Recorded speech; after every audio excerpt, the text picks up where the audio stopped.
Emma and Tom Talk Teaching, a podcast about all things education presented by Emma O'Dooher and Tom Breeze. Episode 19, Participatory Research with Student Teachers and Their Mentors, with Emma.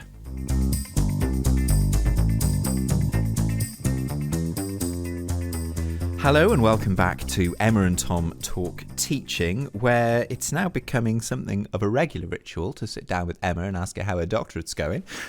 You're back. I am, sorry, like more. A boomerang. You thought you'd gotten rid of me. This is where you get an insight into our different ways of working. Because if you remember, I just went away, said nothing for a really long time and just went, done. But you didn't hear from me for like 3 years or something. This is true, whereas I'm super needy. I need to talk it all out at every possible opportunity. I will capitalise on that opportunity to talk about it. Typical drama person. Well, I think you've just got more going on in yours than I did in mine. So I don't know about that. We are now at the stage that you've done your pilot and you've been analysing your data for your pilot, and we're going to be chatting about some of those things in the hope that apart from you getting your story straight, ready for your supervisors, it might also help all the various people who are out there doing this kind of stuff out in the world, whether a master's or a doctorate in education. So just in case anybody has committed the crime of not listening to all your other episodes about your doctorate, you are forgiven.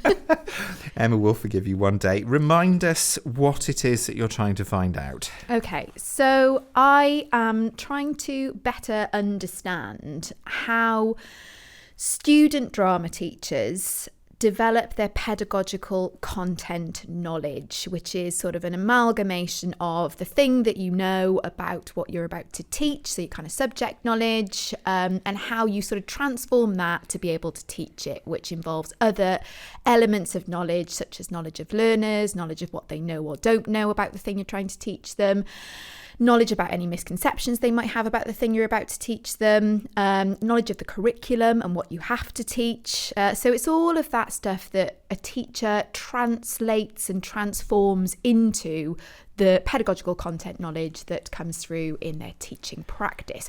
So I wanted to understand that better.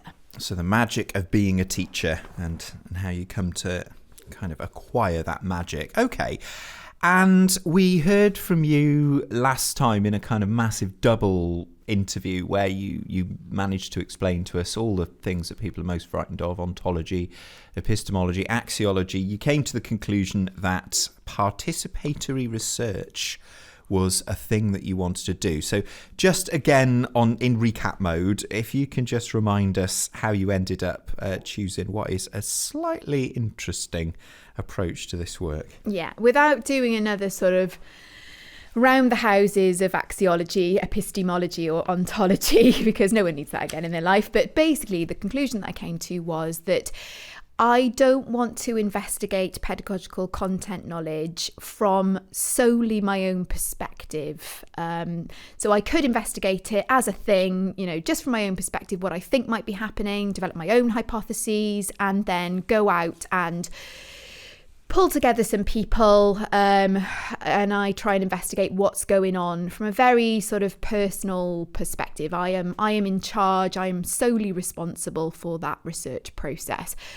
What I really wanted to do was to acknowledge that in our teacher education programmes here in Wales, we're trying to work in partnership with everybody who sort of is involved in that process. So school-based teacher educators, university-based teacher educators, and the student teachers themselves. So I thought, hold on a minute, if I'm sort of doing it to them, that's not really in the spirit of participation. It's not in the spirit of partnership. So I stumbled across this methodology called participatory research methodology, which is basically where you go to the people who are experiencing the thing that you're trying to investigate. And sometimes you actually go to the community and you say, is there a thing that we ought to be investigating? So I didn't quite do that sort of purist approach. I didn't go to them, asking them, is there something we should investigate? I went to them saying, PCK, this is a thing that I think might be important for us to investigate. What do you think?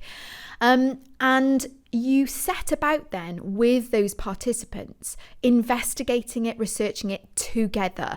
And there are sort of various different points in the research process and different levels of participation that you can sort of facilitate from, everybody participates in every single part of the process. So from designing it to gathering the data, the people who were involved in it would gather it, they analyse it, they write it up. Now, of course, this is my doctorate. So one of the issues that came through when I was reading about participatory research methodology is that there are issues of ownership and power.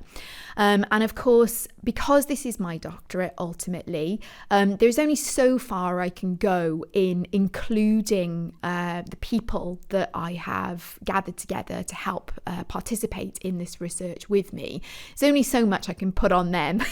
So this is one of the things I'm sort of learning through this process, really, is that there are times when I have to take control and I have to sort of hold on to the research and drive it.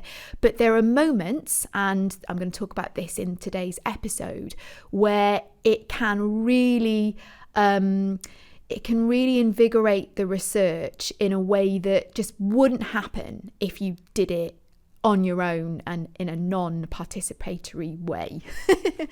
Yeah, so as you say, very much in the spirit, I think, of the field in which we work and the kind of particular political or policy landscape in which we do teacher education. So that's what makes that particularly interesting. I suppose from the point of view of those of us cheering on from the sidelines, there are two lines that are interesting in this work. One is what you're going to find out about how drama teachers learn, and I'm sure loads of us will attempt to steal that and work out how that works in other subject areas, but also what you're learning about this approach to research, which I kind of feel a bit surprised we've not encountered before as much. We've hardly heard about it at all, really, until you brought it to the table. So in the version of the doctorate that you're doing, which is the Ed.D., which is a little bit more of a structured modular one than the PhD, as we've discussed in the past, you get to do a pilot before you do your sort of big main one. So what were you actually doing with your pilot? What were you trying to find out, and how were you kind of keeping that manageable and small? Yeah, it's a bit tricky, actually. For those of you who are familiar with pilots, it usually involves trying out a method or an approach that you intend to sort of scale up when you use it in the sort of full fat study. So for you, Tom, didn't you pilot your questionnaire? Is that what you did? I piloted my interview, actually. Oh, there we go. I piloted my interview, did an initial one with somebody, and then sat down and worked out, firstly, that we'd taken far too long over it because it had gone on for over an hour. And secondly, there was one particular question that I'd done an absolutely terrible job of explaining, which meant I could go away and just have a think about that before I attempted to do it again better. Yes. So it's a really useful tool. It's kind of the iterative process of sort of sharpening your research tools, really, to make sure that they're going to work for you in a reliable and sort of valid way when you use them in the main study. But I had to do my pilot, sort of repurpose it and use it in a slightly different way, given that I was going down this participatory methodology route. So what I used it for was to take the concept of PCK to potential participants in the big study, in the main study, because as I said a moment ago, I thought that there was merit in trying to understand how student drama teachers develop their PCK, but I didn't want to choose like what bits of that process or that concept I wanted to understand better. I wanted to put that to student drama teachers themselves, and also to school-based teacher educators who we often call mentors in our model, and to first of all do a little bit of a workshop with them. And this was before I started the audio devices rolling to capture, what they felt would be best to investigate, what they thought had merit to find out about with regard to PCK. Before I could do that, I had to off camera have a conversation with them about what PCK is, to talk it all through, to make sure that they sort of understood that concept. I'm pleased to say that they all recognise that concept, but not necessarily under that term. But it was very, very familiar to both the student teachers and the school-based teacher educators. And I also included a university-based teacher educator. So it wasn't just my perspective as a university-based teacher educator in this whole equation. So basically what I did was I used this pilot as part of the design phase of my participatory research methodology to find out what we researchers should be seeking to better understand or find out more about regarding student drama teachers, PCK, but to also ask them who should participate and how should the research be conducted. So it's sort of putting it to those participants to help me sort of design the methods as well, select the appropriate methods.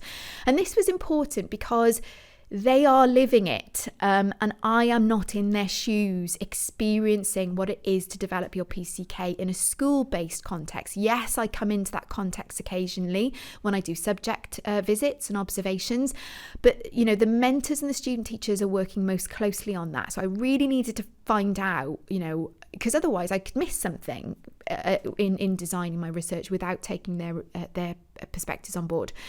So in real terms, what I did was I held 2 focus groups. I had one with the student drama teachers themselves. And the important thing to know about these student drama teachers is they had done the programme. It was at the end of their PGCE year. So I felt that it was best to ask them how to design it because they could speak from a position of experience and knowledge of what it is to go through this programme. And I sort of had a hunch as well that they might be able to better understand how they were learning from a sort of vantage point, where they're looking back and reflecting on that process. When you're in it, it's sort of harder to really see what's going on. So I did a focus group with them. There were 6 of those. And 6 of those participants. And then I did another focus group, which involved school-based teacher educators, 2 of them, and another university-based teacher educator, all from within my teacher education partnership where I work. So, they've sort of steeped in the knowledge and understanding and experience of the sort of model of teacher education we use in my context. So I sat them down, and my sort of main research questions that were guiding what I was asking them once I switched on the audio devices was, what should we be seeking to better understand or find out more about with regard to student drama teachers PCK, and who should participate, how should the research be conducted? And then there was this whole sort of meta layer to this where I was sort of through this pilot trying to understand, what participatory research is all about. What am I learning about participatory research by doing a little bit of it? So it's time to talk about data, and any listeners who have a tiny violin available may wish to get it out at this stage. For those of us who work in the qualitative field of data collection, we think about data. I suppose our first image that pops into our mind is lots of numbers in boxes and things. And we talked last time you came in about the difference between quantitative and qualitative data. On the plus side, those of us that work in the qualitative sphere, we don't have to deal with or particularly understand standard deviations and paired t-tests and statistical significance and stuff like that. We like to tell ourselves that the data that we've got is very, very rich and full of really, really nice stuff. I guess the downside is the downside is that there is an enormous amount of it, and it is really hard to deal with. Yes. So just to give you a bit of scope, I think the focus group with the student teacher was about an hour long and about 27 pages of transcript. And we're not known for brevity, drama teachers. Yeah, no. If it was music teachers, it would have been 8 pages. The focus group with school and university-based teacher educators was a little bit shorter, but there's a lot of data to get through there because I did ask quite a few questions. It was a semi-structured focus group interview process, so I sort of pre-designed some of the questions, and then the semi-structured nature of it allows you to ask some follow-up questions as and when you need to.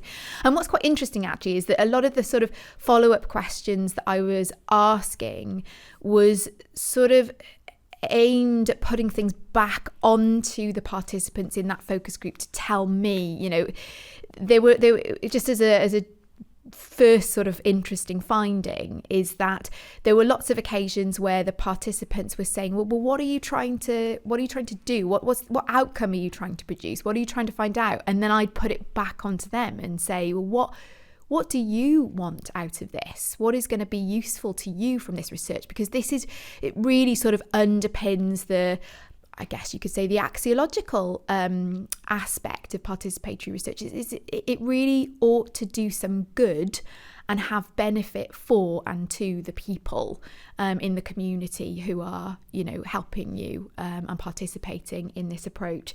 So that's quite interesting.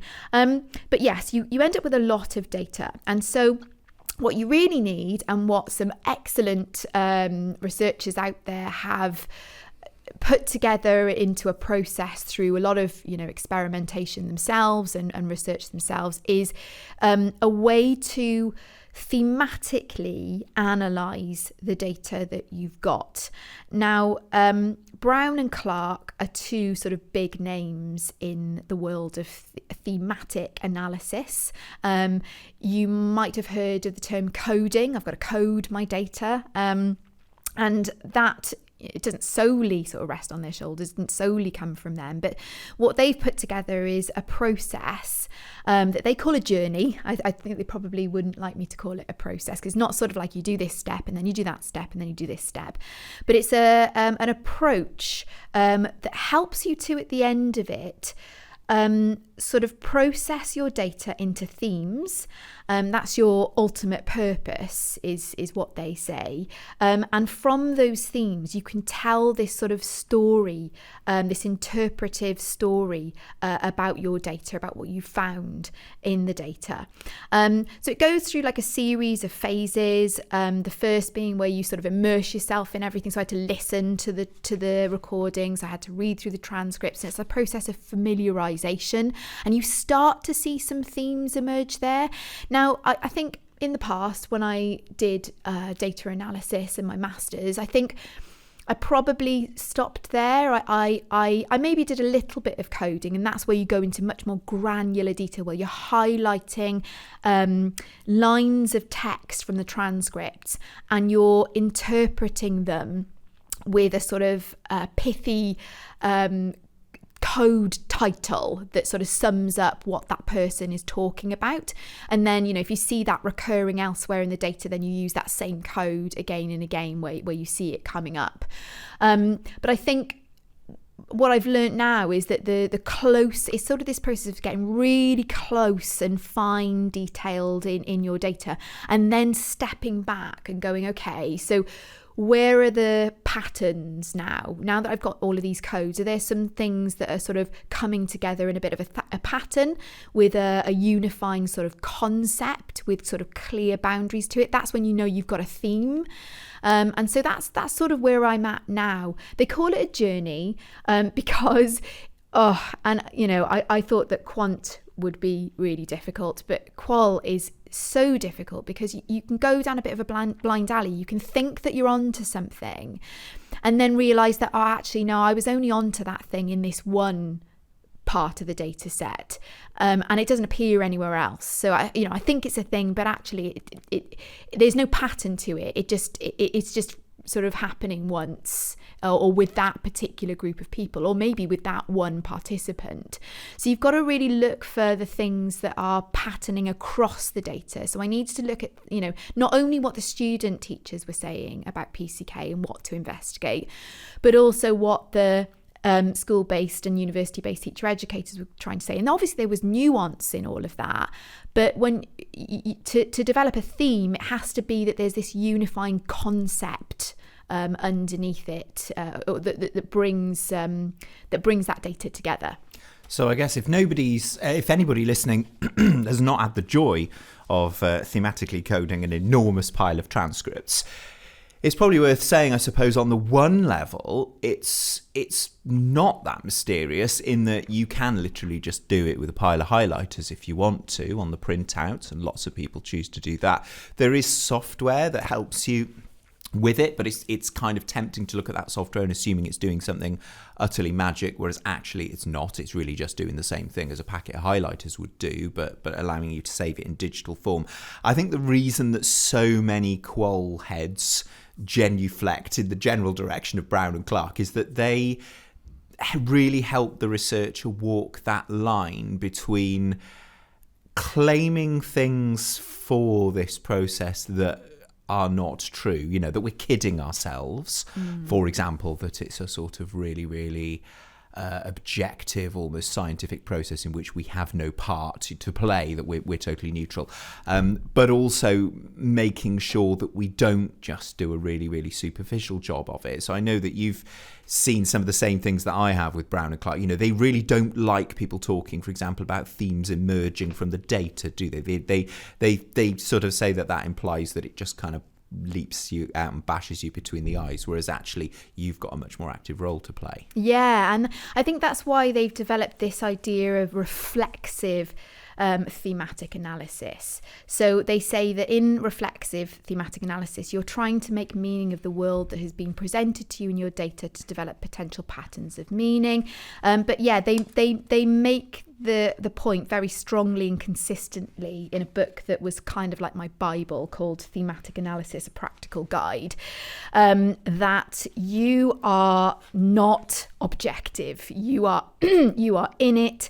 However, they give you some concepts to work with that sort of help you to position yourself when you are analysing the data. And I'm going to try and do this as painlessly as possible, just to give you two examples. So they talk about when you're analysing your data, you'll be orientated towards it on a continuum with these two poles. So you might be more inductive, so where the analysis is located within, and coding and theme development is driven by the data content. So basically you're sort of taking that data at face value. You're not using pre-existing theories as lenses to interpret it. You're taking the participants at their word. And now, and you can see that from my perspective, doing participatory research methodology, it's really important that I do take them at their word. However, I've got a bit of a problem because I do know a lot about PCK and the theory behind it. And I also know the theories and some of the issues that can come up in participatory research methodology. So if you're being more deductive, which is at the other end of that continuum from inductive to deductive as an orientation, if you're more deductive, that's where the analysis is shaped by existing theoretical constructs, which provide the lens through which to read and code the data and develop themes. So you're either going to go, right, I'm not looking for anything in particular. I don't know anything about this. I'm just going to take from it what I can. For example, Brown and Clark give the example in the book where they got a load of data from social media of different people writing about childlessness and all the issues around having or not having children. And they weren't applying a particular theoretical approach to, a psychological framework to interpret that data. They were just taking it at face value, so a more inductive approach. Whereas deductive, you come at it going, okay, I'm looking at it through this particular theoretical lens. So you can see how I had a bit of a problem there, where some things I really did need to take at face value. So if they're saying to me, these people should participate, these are the methods that we think you should use, I really shouldn't be colouring that with any kind of theoretical construct. I should be going, okay, that's really useful. However, it's difficult, isn't it? Because we have experience as researchers, and we might have to sort of think, okay, well, how is that actually going to work practically in reality? Yeah, I've thought about projects I've been involved with where, at the extreme ends, there've been some very deductive bits of analysis I've had to do as part of projects where the people in charge of the project have literally given me the list of codes and the transcripts and said, find these codes in these transcripts. And then I've done really, really inductive work where I've started off with a blank sheet of paper code-wise, and they've kind of organically come out of my transcripts, and then you have to sort of keep going back and checking. Interestingly, I find that I tend to feel happier in the inductive compared with the deductive. I've always got a bit of a worry with the deductive, that it's all a bit prepackaged and we might miss something, but maybe that's something to do with my various ologies. I don't know. It might be, but this is why Brown and Clark really sort of emphasize the need to be reflexive as you're going through. You know, how am I sort of skewing the data? How am I interpreting it? Why am I interpreting it in that way? And of course, this is another problem with what I've done, is that I analyze these transcripts because there is absolutely no way it was going to be possible, sort of practically really, to say to the people involved, right, okay, now I need you to have a look at these transcripts with me and tough sell. Yeah, it would have been a tough sell. So the other thing I want to very briefly mention when you're doing this is that you also sort of you might sort of stand on a continuum with regard to your focus of meaning. So semantic focus is where you're exploring what is explicitly being said that's quite surface.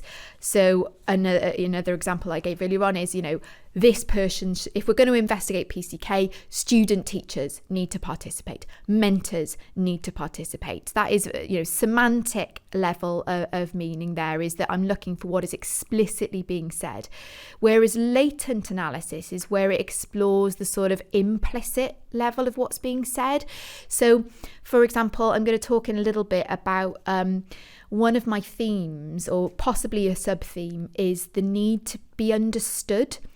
Because there was this sort of theme that was coming through that I was reading, that was patterning in the data, that the participants were trying to say, like, I need student teachers developing their PCK to understand that this is important. And the student teacher saying, I need my mentor to understand that this is what's happening to me and that this is important. So they weren't like sort of explicitly semantically saying, right, if you're going to investigate this, then these people need to know this, or these people need to know that. But they're sort of implicitly implying that if we're going to investigate PCK, something we might need to look out for is that everybody involved is going to have a slightly different priority. But ultimately, what we are hopefully going to be trying to do is gain a better understanding of, you know, what everybody's desires are, where everybody's coming from when they're trying to help each other, or when they're the learner trying to develop their PCK. This is why Brown and Clark are the legends, isn't it? Because you could so easily reduce thematic coding to just playing about with highlighters, and yet, this table that's in their book. And but is this the book with the bingo card of all the things they really hate about analysis? Yeah, including sort of drive-by Brown and Clark. Is it 1996 references? Pronouncing Brown as Brawn, I think, is another one they really, really hate. I love their bingo card. It's great. But it's interesting, this table which you've shown me, where they're talking about the variations in your orientation. It's making me realise that probably the projects I've tended to be involved with have been much more basic, really, on a methodological level than perhaps this one, which is a bit more ambitious. And so I could probably pinpoint a place on all these various continuum things, whereas you're sort of ranging about a bit. Yes, I am. And I think it's because of my research questions, really, for this part of the pilot. It was, there was the one that was a bit more sort of exploratory, which was, if we're going to be trying to investigate the development of student drama teachers' PCK, what should we be seeking to better understand? And so that's open to a lot of interpretation. So it's no surprise to me that student teachers were talking a lot about a particular element of PCK. Teacher educators had their own priorities as well. And so looking for sort of patterns and common ground and nuance in all of that was really ripe for thematic analysis. Whereas, as I said earlier on, there were certain things where actually there is a pragmatic and practical element to participatory research, which is that, if you're going to get people participating with you, you've got to listen to what they need and what they can and can't do, and, ethically do them no harm if they are going to be involved. And, so in order to do that, you can't just be reading between the lines and, inadvertently going, oh, well, actually what they mean is this. You actually have to go, no, that I am seeing again and again that they are telling me these people should participate. These are the sorts of ways that it's best to understand this thing. So there is this sort of this need to be orientated towards the more inductive end for some of this too. So by this point then, you've got your transcripts, you've got your highlighters, because I believe you're a highlighter person rather than a software person, is that right? Well, I actually, I because I read Brown and Clark, I did it slightly differently. I used track changes in Word, actually the comment function, and I highlighted, because you can highlight the same extract of text and put multiple comments on it. So I've done it that way. I believe if you're into your sort of is it called macros, you turn it into a spreadsheet, that you could then get it to generate, but I'm just doing it by hand. So I've got a spreadsheet, I've got an Excel spreadsheet, and so for every new code that comes up, I'm adding it to that spreadsheet. I'm will eventually be sort of quantifying how frequently that's coming up, and then I'll sort of compile under each code all of the data extracts that pertain to that particular code. It's quite labour intensive. It often is, isn't it? So you're sort of halfway on a continuum. If Brown and Clark have made a continuum about your orientation towards highlighters or software, you're kind of halfway along it, because you're not highlighting bits of paper, which I have done, and you're not using like the NVivo software, which I have done. You're doing something halfway, and I've used comments as well. So you've got this data. You've taken all of this time to really dig into the nuances of it, and in the process realised or come to the realisation or dealt with the fact that the data is not a kind of entirely neutral thing. You don't have a neutral position in relation to it. This stuff does not sort of float out of the data and present itself to you, that it is an active process. You have then done some coding of your transcripts. I imagine you were probably locked away for ages doing that. What sort of things started coming out? Yeah. So basically, once you've done the codes, you then just look at the codes and you go, okay, looking at those codes, can I see any patterns? Are they sort of clustering? And then when they cluster, they become a sort of potential, a contender theme. So I think my contender themes at the moment, in regard to the question, what should researchers be seeking to better understand or find out more about with regard to pre-service or student drama teachers, PCK? I've got three of them. The need to understand how PCK develops. So one of the things that comes through quite clearly is that we need to know how this is happening, which is quite interesting, because for those of you who listened to my episode about the literature review, we've got this idea of a dynamic or a static conception or conceptualization of PCK. And, just from them saying we need to understand how it develops, it sort of suggests that, it can't just come pre-packaged and is taught to the student teachers. This is an idea that we want to, they acknowledge that there's some kind of development learning process that they want to better understand. So sitting underneath that is this need to be understood. So what was coming through in the data was that there are different priorities, as I said earlier on, for teacher educators and pre-service drama teachers. So for the student drama teachers, they were talking a lot about subject knowledge and about how when you come into a PGC program as a graduate of a drama degree, which might be very, very different depending on your background. You might have gone to a conservatoire and done an acting degree. You might have done a pure drama and theatre degree in a Red Brick University or whatever. So lots of different routes. And what they were talking about a lot was that they felt that mentors and teacher educators more broadly needed to understand that the challenge is that you can know something, you think you know your subject really, really well, but then you get into school and that knowledge doesn't necessarily have currency in that location. Sometimes for reasons such as they're not teaching that thing, so it's not going to help you. They're teaching something else, and that is, there's more risk of that in the drama curriculum because historically we've not had a curriculum, and in curriculum for Wales there is less prescription, so that's hard. So there was this real need. So in that broad theme of we need to understand how PCK develops, you've got the student teachers going, and can we make sure part of that is subject knowledge and what's going on there. For the teacher educators, particularly school-based, it was knowledge of learners and knowledge of context. So they really needed researchers doing this to understand, or there was this sort of sub-theme of needing to understand that, they've got to get our kids. They've got to, there's no point in teaching your subject to our kids unless you understand our kids and you understand our context. It's not gonna land otherwise.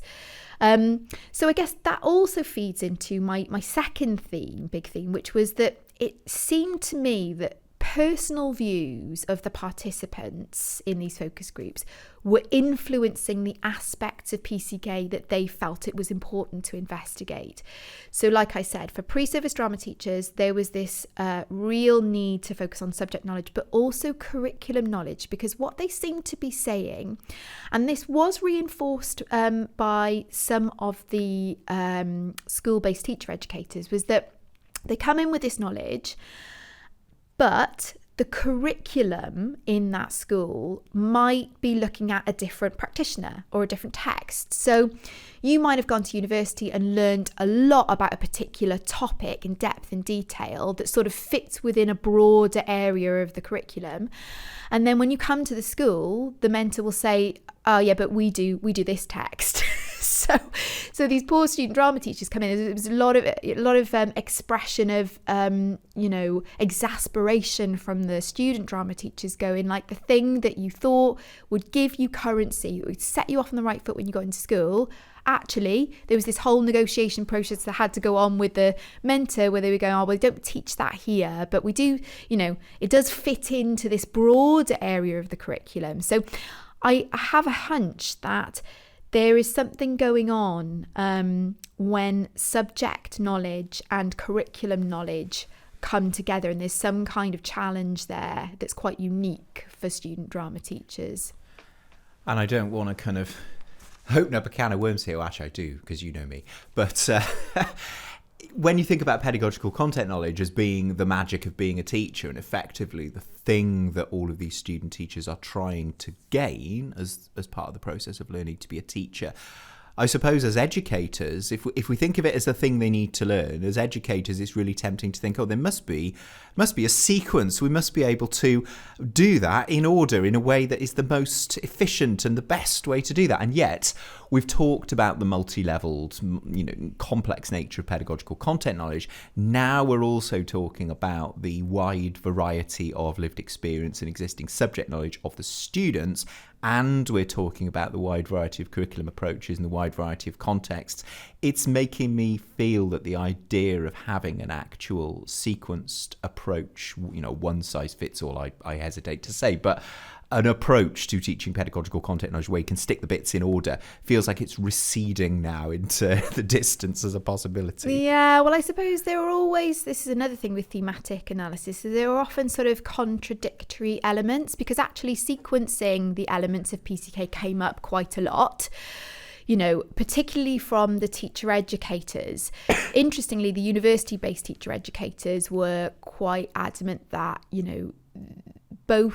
both school-based and teacher educators and student teachers need to sort of set about laying out all the things they know at the start and their beliefs about the subject. So that would be sort of step one of the sequence, to better understand each other and to support the school-based teacher educator then in differentiating their approach for the needs of that particular student teacher. So like there, the idea of a sequence, holds, doesn't it? Also, the school-based teacher educators were sort of suggesting that step one is you've got to get to know the kids. If you don't know the kids, don't care what subject knowledge you've got, and the same for context, knowledge of context. And actually what came up in that as well was knowledge of curriculum. It was like, unless you know that here we teach frantic assembly and, that our parents in this particular school expect X and, all of these things. They're suggesting that if the student teacher doesn't know these things first, then whatever they do to translate their subject knowledge is not necessarily going to land with those pupils. So that again, there's a hint at a sequence there. But you're right, Tom. The other thing that came up was this idea that there is differentiation in PCK development, that every student is different. That came up a lot, that phrase, of course, every student's going to be different. Of course, every student's going to be different. But then what that leads us to is this idea, going back to the big theme, the need to understand how PCK develop and the role of the teacher educator and pre-service drama teacher sort of in that process. So I anticipate, and this came through in the sort of how should we investigate it bit, that there will be a reflective element to this whereby university and school-based teacher educators will step back at intervals and try to together understand what's going on and what the consequences are for their teacher education practice. So I have a hunch that, and I certainly won't be able to investigate it in this doctorate, but that there will be a teacher educator's PCK and maybe even a student drama teacher educator's PCK. So if you're educating a drama teacher, then you've got a particular PCK that you need to have to know about how you develop your student drama teacher's PCK. Now, if that sounds like Inception, too many layers, then I'm sorry if I've lost you there. But basically, we need to understand what's going on, is what I was hearing from these participants, in all of its nuance, and then step back together. And they were quite adamant about this, that this was the point where the participants said, yeah, we need the university-based teacher educators to be involved in this. You need to be with us to make sense of this, where we're stepping back and we're going, okay, what's going on here? And what does this mean for us? So what? Well, that's quite refreshing, isn't it? Because there's quite a lot of evidence out there in the literature that sometimes it's the university-based teacher educators that can be seen as a complete irrelevance. Yes, absolutely that. So, I was quite heartened by that. So, and I think what will hopefully come through, and this was another theme that I've sort of touched upon that came through, but it's worth mentioning again, is that hopefully the unique facets of the challenges that pre-service or student drama teachers face when they're developing their PCK will come through in this study, which obviously makes it very niche, but that's, I guess, really important, is that there are a lot of studies out there about how science and maths teachers develop their PCK, an abundance of them, and there is only one that I know of that talks about student drama teachers' PCK. So in the data there was this idea that subject knowledge, what subject knowledge and how much, can be a bit of a challenge. Curriculum knowledge, as I mentioned earlier on, it's really important that teacher educators lay that out for the student drama teacher, but they're not going to be able to anticipate what's going to come up in every single school in the partnership. The knowledge of learners as being a bit of a challenge, because there's no shortcut way of giving them that knowledge. They've got to get to know those kids properly. And the knowledge of the context, again, that's a bit of a slow burner. So all of those are particular challenges that hopefully we can sort of unpick some of the nuances of in this study. A lot of niche is good in doctorates, so I'm led to believe. I like the way you also talk about, I can't find this out in this doctorate, implying there's going to be another one after this one. It's quite scary thought, doctor. However, lots of clues about already starting to emerge about this very elusive process of attaining or getting PCK. You were, or this is supposed to be a pilot, and you were also asking them what they thought about how you should go about the main study. Frightening to think there's still a main study after all of this exciting stuff you've done. What sort of things did they have in mind for you then? Yes. Okay, so they felt strongly that, as I've said a few times, student teachers should participate, school-based teacher educators should participate, and university-based teacher educators should participate. The student teachers, and this came through in both focus groups, it was felt that would be best at participating at the end of the PGC or at the end of a placement. And it was felt that they would be better placed at reflecting backwards. I mentioned that earlier on in this episode. The other thing that was interesting that the student drama teachers felt was necessary to investigate was the idea that peer support for pedagogical content knowledge happens continuously, often in informal spaces. So they talked a lot about how, if something's come up in school and they've got to teach it and they know a bit about it generally, but they don't really know how, the different options for how they could teach it, they'll put it in their WhatsApp thread and their peers will say, oh, I'm teaching that here and you could try this and you could do this. And this idea that, similar to what we find in teaching, that if a peer is explaining it to another peer, then it might land a bit more clearly, it might be a bit easier to understand. Also, they talked about that happening quite regularly when they went to university. So they'd say, they'd land in the cafeteria and the first thing they do is be saying, right, I've got this that's going on and how would you teach this thing? Oh, I've got an idea for this. So they really felt that it was important to capture how PCK is developing informally, peer-to-peer in those less traditional spaces. And then we had this sort of pattern across a placement that was recommended in the focus groups, which was that dialogue between student teachers and school-based teacher educators, their mentors, could be captured at sort of key points. So they have formal lesson observations at 3 points in their first placement, and I come in at 1 point. So they felt that those would be really important points where, the mentor is talking to the student teacher about how they planned a particular lesson.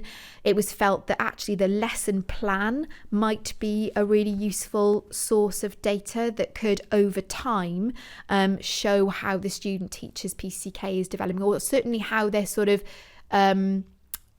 how they are prioritizing certain elements of PCK, how they're sort of developing their understanding of different elements and how that's sort of improving their PCK overall. And then there would be this sort of stepping back of that. So that conversation would be recorded between student, teacher and mentor. And then school-based teacher educator and university-based teacher educator would come together, listen to that and go, okay, what are we finding out about this? And that would be happening, you have to be very careful with sample size here, but let's say you had, 4 student drama teachers and their 4 mentors, and then their university-based teacher educator, which of course would be me. So actually that would produce a lot of quite rich data, even though maybe there are some of you out there going, gosh, that doesn't sound like a lot of people. But if you think about the amount of data that would produce, that could potentially teach us quite a lot about what's going on. So yeah, a focus group then at the end where the student teachers are also sort of reflecting back on what happened to them and how their PCK developed, so that you've definitely got their voices in all of this. So yeah, they were quite rigorous and meticulous in how they wanted to investigate this, and it was heartening to know that they really wanted this opportunity to step back and figure out what it meant for their practice, which I guess speaks to this idea of participatory research methodology, because it it perhaps is going to make research useful and have a sort of sense of utility in a way that research that's done to a community perhaps misses. So they've given you lots of jobs to do, which is nice of them. I suppose thinking about our listeners who may not be about to carry out a very, very niche doctorate, but who may be listening to this because of the participatory research angle, which I think has got much wider applicability to all these people out there who these days are doing masters and doctorates and things like that while they're in the classroom. What kind of, where are you standing now on this participatory research thing? It sounds like it's done you good, and in a weird way, it's done your participants good as well, because it sounds like they had loads of fun doing that. Yeah. I think, just anecdotally, the vibe in these focus groups was positive, and it seemed to me that people felt that they were enjoying having these conversations, which was quite nice, and they felt glad to have been asked. But getting into the detail, what I did do actually was that I interviewed one-to-one. I didn't actually interview them, but I got a member of the team that was unknown to the school-based teacher educators and the university-based teacher educator involved to interview them, just to ask them, what do you think, how involved do you feel? If you carry on with this project, what would you need to help you? So that, they had a forum. They weren't just saying things that they felt I wanted or needed to hear, that they could sort of be honest and open about participating in this and whether they thought it had merit. So what I've learned is that what was another theme throughout was the fact that it was prompt by virtue of asking people, how should we investigate this thing and what should we investigate? People were reflecting on teacher education practice and how student teachers learn. When you start to think, well, how would we investigate it? You have to talk about, well, what's happening. And reflecting on practice, which was, I think, a very useful thing for us to be doing together. There were issues of power and ownership, and this mainly came from me, I'd say, because I still feel that I'm swinging between being a facilitator, but also one who is very much responsible for bringing this research into land. So, there is an issue of power and ownership there.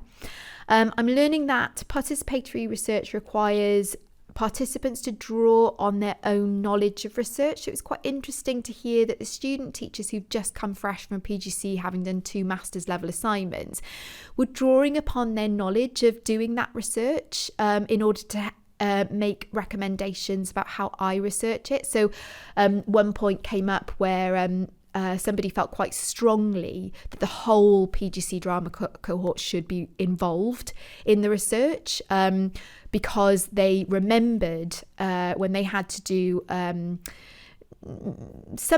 enquiry into their own practice, they felt that if it was going to involve them making some form of intervention, that everybody in the class ought to receive that, otherwise it wouldn't be ethical. So it was really interesting to sort of hear them drawing upon that in order to help us shape this research. Something that came through quite strongly, because it was participatory and because these participants are living the programme and are potentially going to be researching it, was the care and consideration about, the sorts of methods that you use, such that they don't inflict too much burden on them in terms of their time and their workload.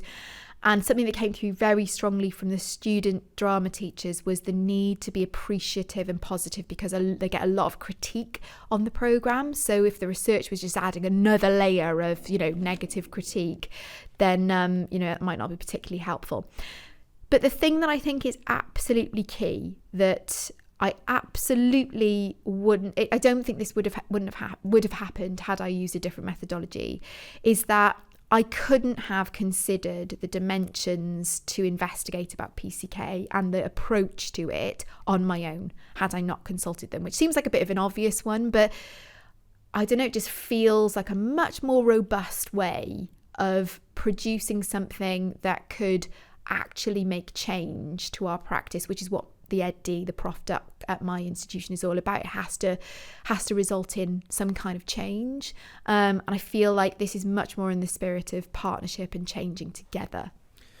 Makes me think there's something in this even for people that are not doing research type projects, really. I suppose we think about all these times when we're in schools or when we've worked in places where people sort of say, oh, what do you think about this?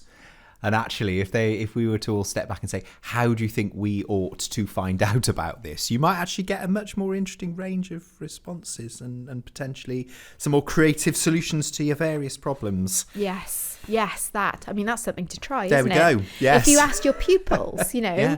how should I find out about this? That, and then just do some really simple, to have a go at thematic analysis with what based on what they come up with.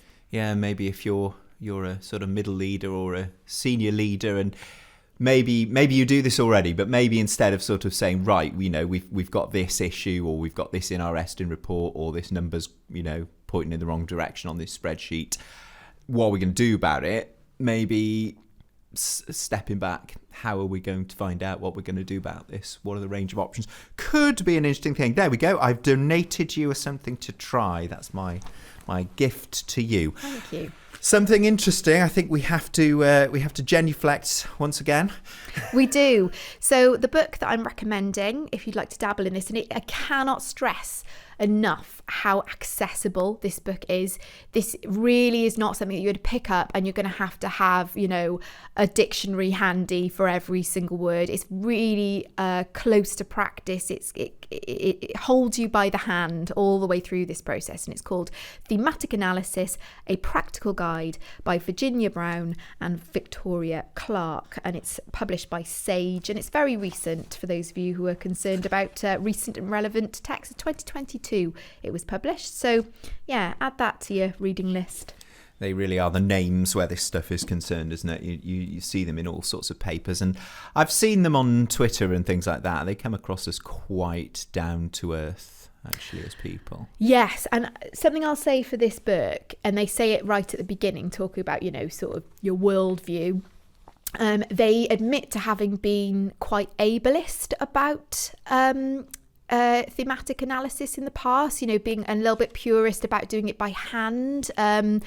And they write this book with little sort of episodes where they're referring to people that might find, for various different reasons, thematic analysis quite challenging. So, for example, if you're somebody with ADHD, how you manage that process. They've really considered the variety of people who might be applying this method and have tried their very best to make it as sort of inclusive as possible, this book.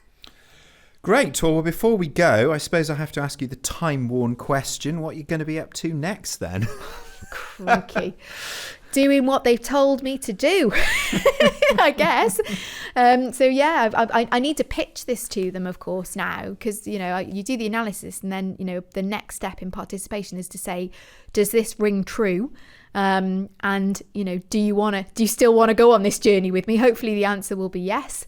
And then we'll do the do, and then write it up, and hopefully it will then go some way towards finding its way into sort of mentor professional learning, shared more broadly with university-based teacher educators of drama. Really keen to give back to them. Maybe some co-authored papers with the participants in this study, because again, it's really important that they are acknowledged, and that the work gets out there in ways that are accessible to everybody working with student drama teachers.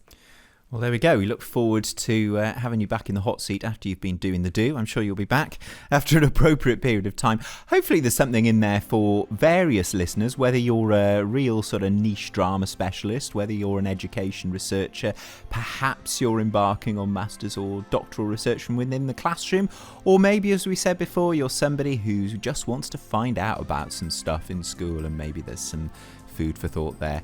Thanks to Emma for letting us wring a few more bits out of her doctoral research for the purposes of content, and we will be back with you in 2 weeks' time.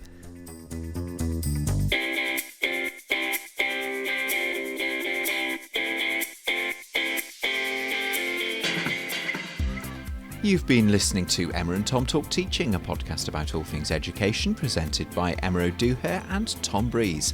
Thanks to Emma for putting herself back in the hot seat and taking us another step along her doctoral journey. We hope there's something in there for everyone. Podcast artwork is by Beth Blandford and the music is by Cameron Stewart. We're on social media at Talk Teaching Pod if you want to come and say hello. We'll be back in a fortnight with something else interesting. Until then, take care and enjoy teaching.